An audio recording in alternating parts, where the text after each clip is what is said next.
Makakasayan, pag battery operated tayo ng ng Aerox version 1.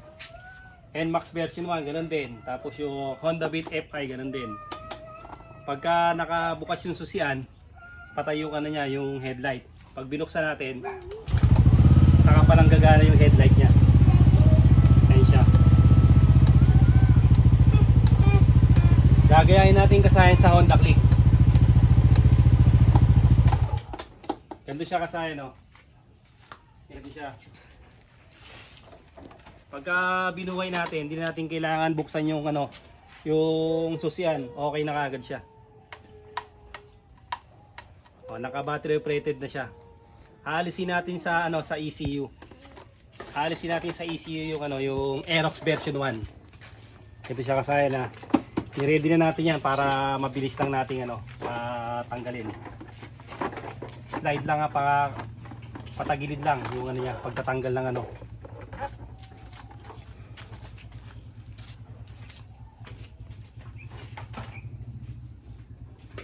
Ito siya, oh. Tutumbukin na agad natin dito sa may headlight. Sa may headlight may makikita kayong yellow na may lining na black. Ito siya, yung ECU control niyan. Ito. Yung negative niya galing sa ECU. Ayan siya, ba. Pagka tinanggal natin yan, tinanggal natin, ha. Bubuksan natin yung bubuksan natin siya.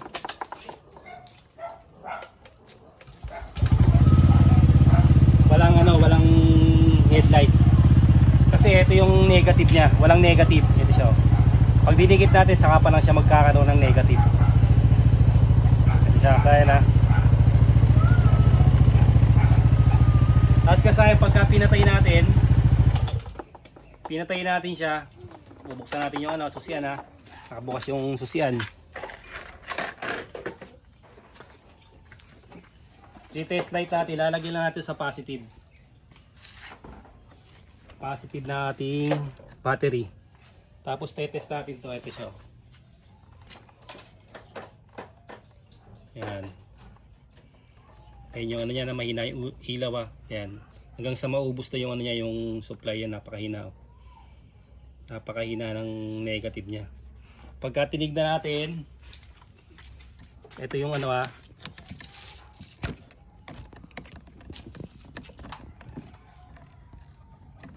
Ayan, yung ilaw niya, ganyan dapat. Ayan. Mahina lang yung, meron siyang pero napakahina. Napakahina ng supply niya. Pansinin niyo sa ibang sa body ground.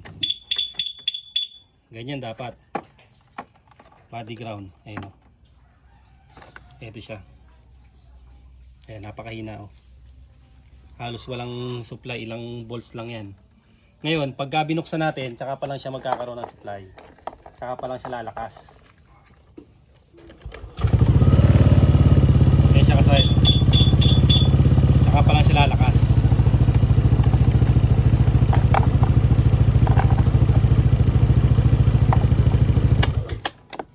Ayan siya, oh.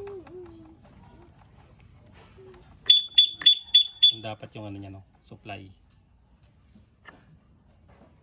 Ito ngayon siya kasayan. Ang gagawin natin, lalagay natin sa sa body ground. Iba body ground natin.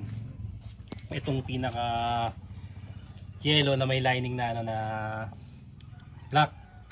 Yung galing galing dito sa may headlight, sa may headlight socket. Ito floated na to, silyado na yan. Ito ang duduktungan natin. Maghahanap tayo ng magandang ground. Tutok mo dito. Ito yung magandang ground. Ito siya. Kailangan parehas din siya ng yung magandang ground, kailangan parehas din ng voltahe ng Ayan, tingnan mo siya. 12.8. Tapos, lalagay natin sa positive to. Pupunta tayo sa may ground sa harapan. Yung paglalagay natin ng ground. Dito. Ito, dito natin siya ilalagay, testingin natin. Okay, tingnan mo ulit dito kung ano yung reading niya. Ayan, 12.8.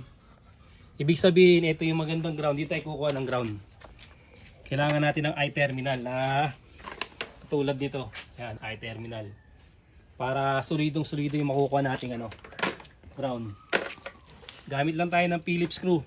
Ito siya. Ito tayo kukuha. Pag may paggagamitan pa tayo ng ground dun sa kabila, pwede rin. Kasi alloy itong ano eh. Alloy itong ano man ang susian. Kaya solidong solido yung makukuha natin dyan na ano, ground. Hindi pati siya magkakalawang.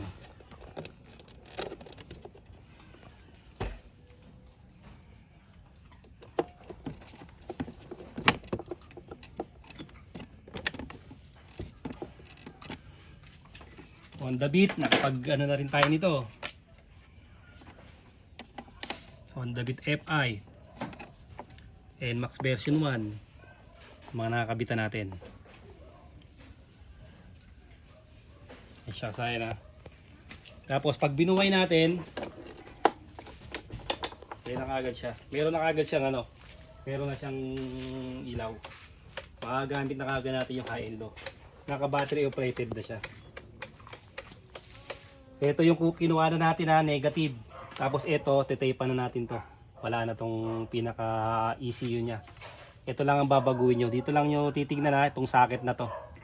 Yung socket ng ano ng headlight. Ayan siya yung mga kulay niya.